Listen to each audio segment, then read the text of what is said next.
Yep, it's a mess. But the bay is clean, and you know what that means. It's true. I've got a problem. Well, this is going to be an update on the twin turbo GMC. I haven't done anything to it in a while, but fixing to do something.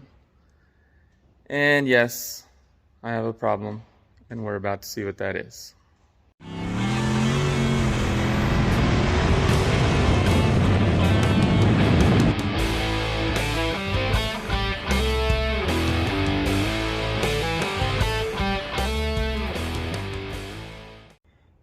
All right, guys, here's my problem. Yep, that's right. Another converter. Oh my goodness, guys, I do have a problem. This time I went with a Pro Yank 3600 4L80 with a triple disc lockup. Let's take a look at this bad boy.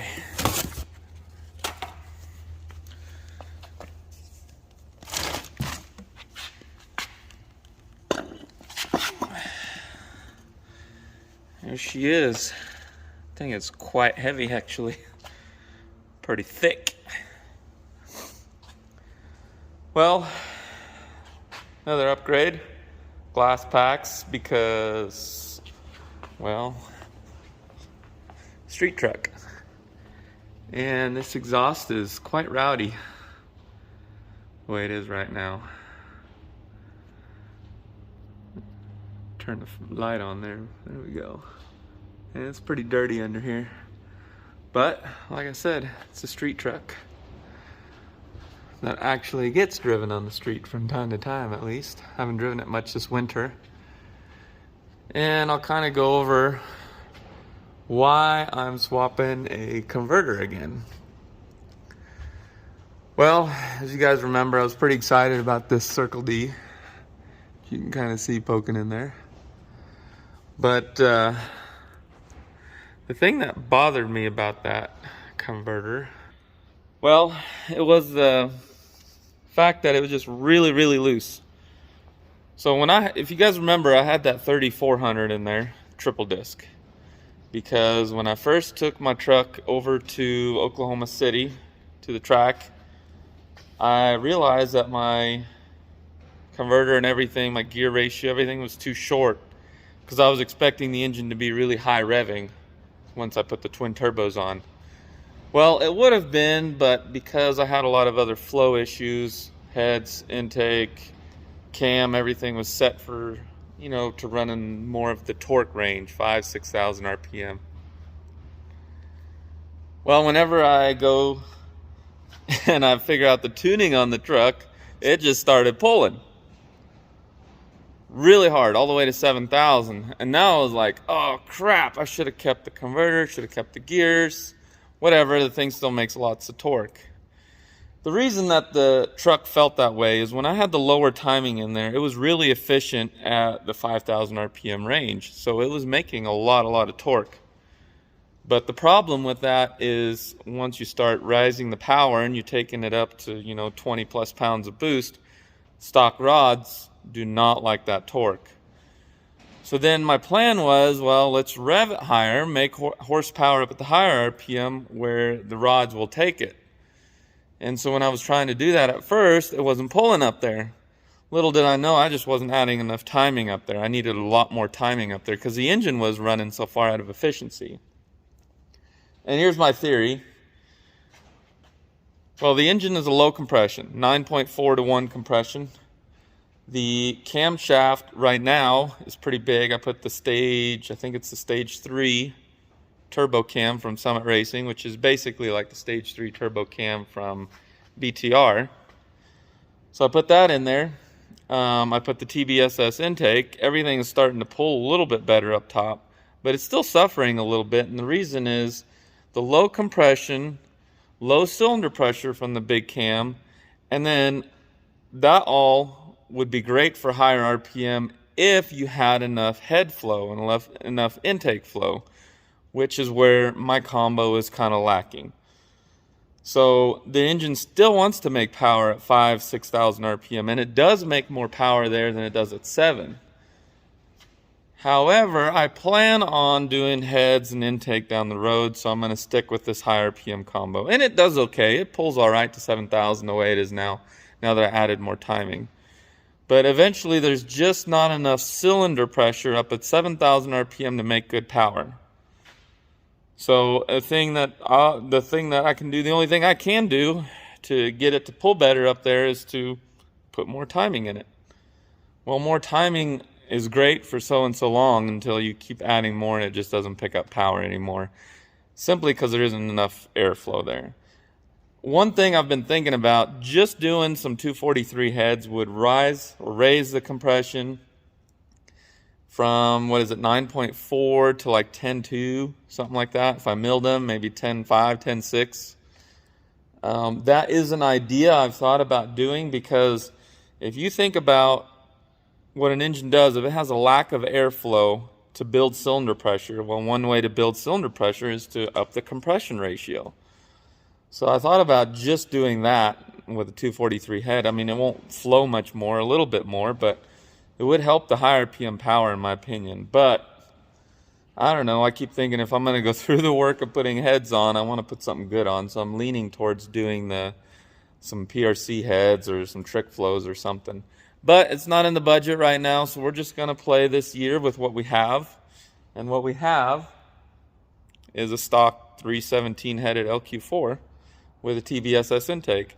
However, I may try to do an intake down the road yet, because obviously we've seen it on dynos before. You take a short tunnel ram intake up at 7,000, they'll make significantly more power. I think on my combo at 7,000 RPM, I could pick up 50 plus horsepower with a good intake. But again, that's money. I'm kind of out of budget right now for this year because we're doing a lot of things.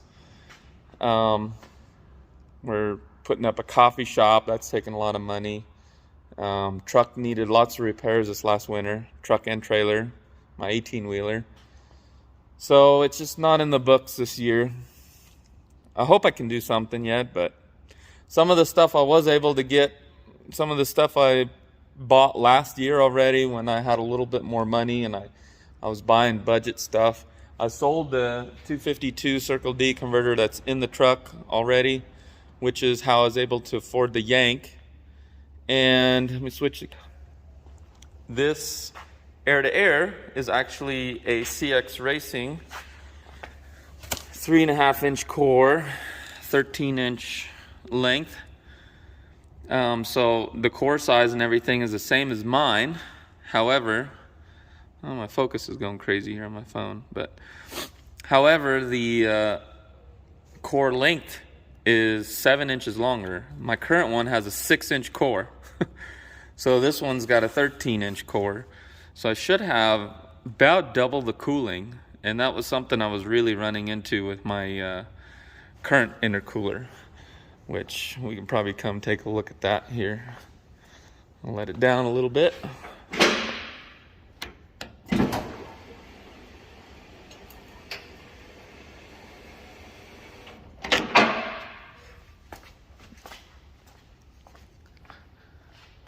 Yeah, there she is.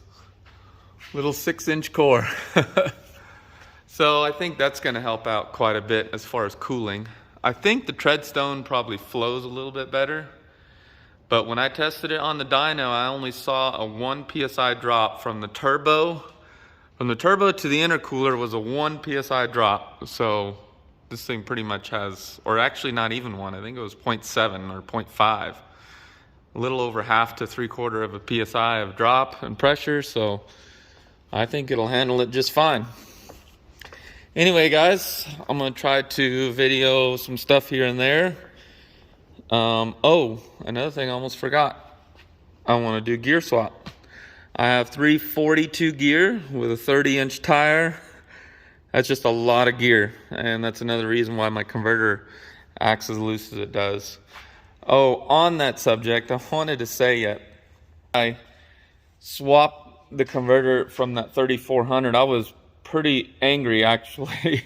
I'll admit it. I was mad. I was like, I can't build boost with this 3400. I could foot brake and foot brake. I couldn't build any boost with my twins with that converter. So I was pretty upset. I was like, I'm not going to deal with this problem anymore. We're going to go and find the loosest converter that'll hold power.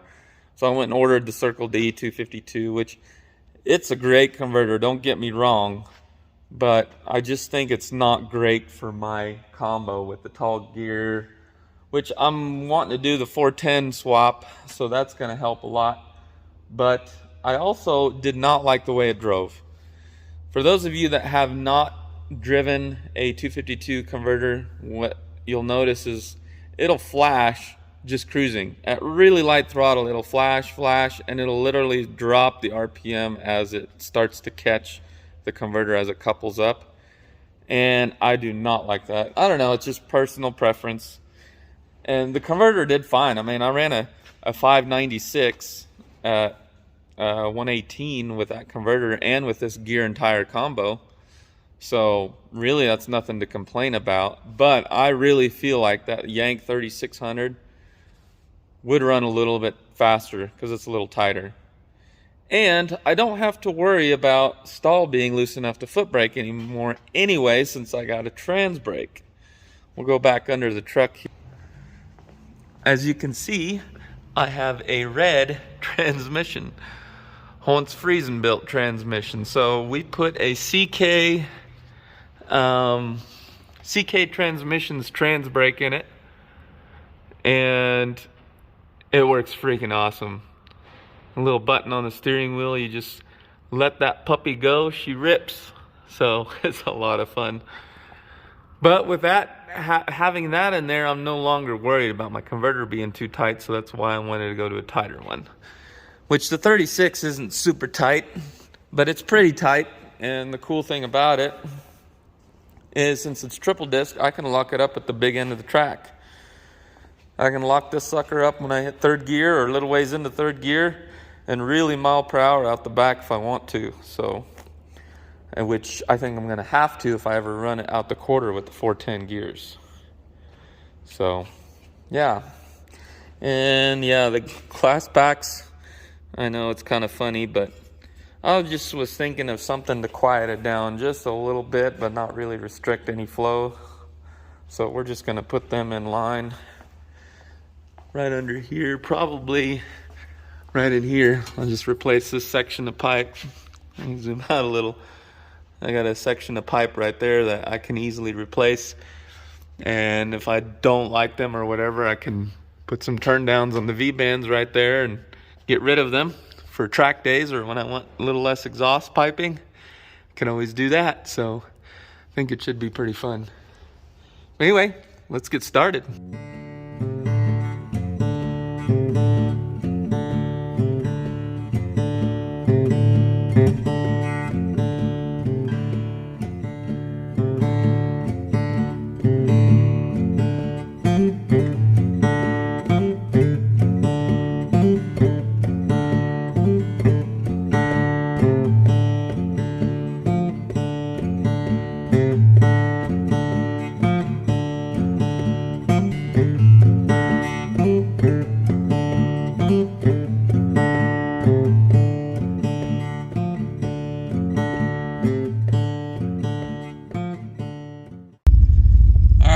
So got the truck all done.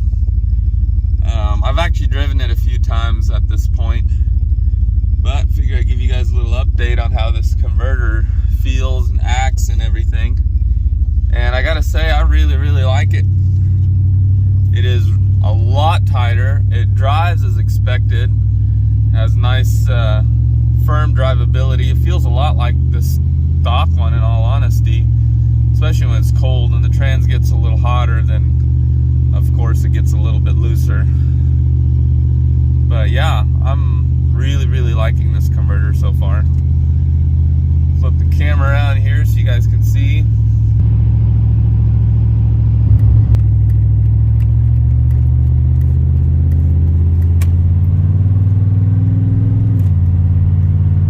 Got nice firm shifts.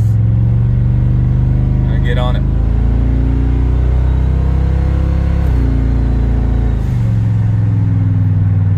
Yeah, it actually drives around really good. Anyways, I just kind of wanted to share that. And the exhaust is definitely a little bit quieter. It doesn't drone as bad as it did. So it's a little bit more comfortable to drive around with too. Here's a little bit better view of what it does. Like for instance, what it flashes to. I am stopped.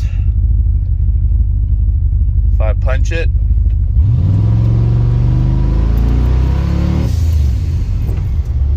it's 30 miles an hour.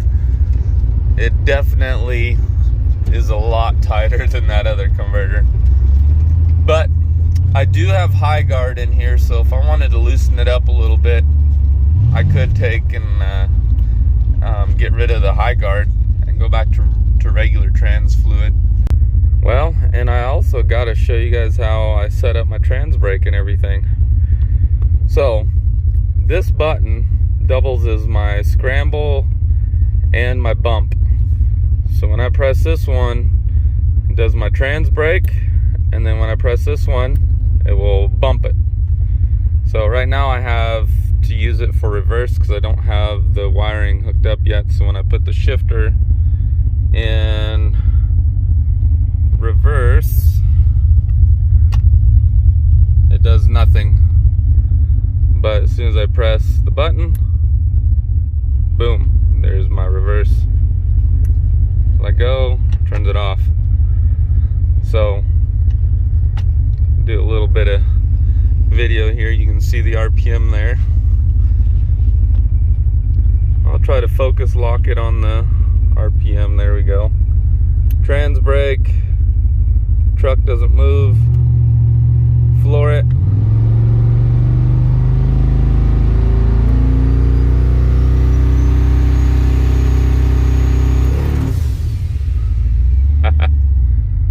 So that was 10 pounds of boost.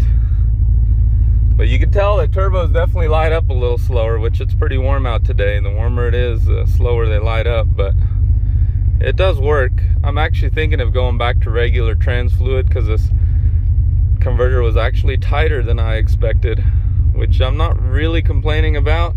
It is hot in here. Love the old Chevy temperature. It's a little tighter than I had expected, but it's still fun. I think if I just put some regular trans fluid in there, she'll be like perfect. So that should loosen it up about 100 or 200 RPM, and it'll come up on boost quite a bit quicker. This is doable though, it just takes a little bit of time. But thanks to a trans brake and a bump, that's not a big issue. Well, thanks a bunch for watching, guys. I really appreciate you guys always watching my videos and commenting and stuff. So hopefully you guys enjoyed this little update on the truck. And my next video will be this thing on the dyno, hopefully. So try to get that video together pretty soon. We'll go from there. So we'll see you next time.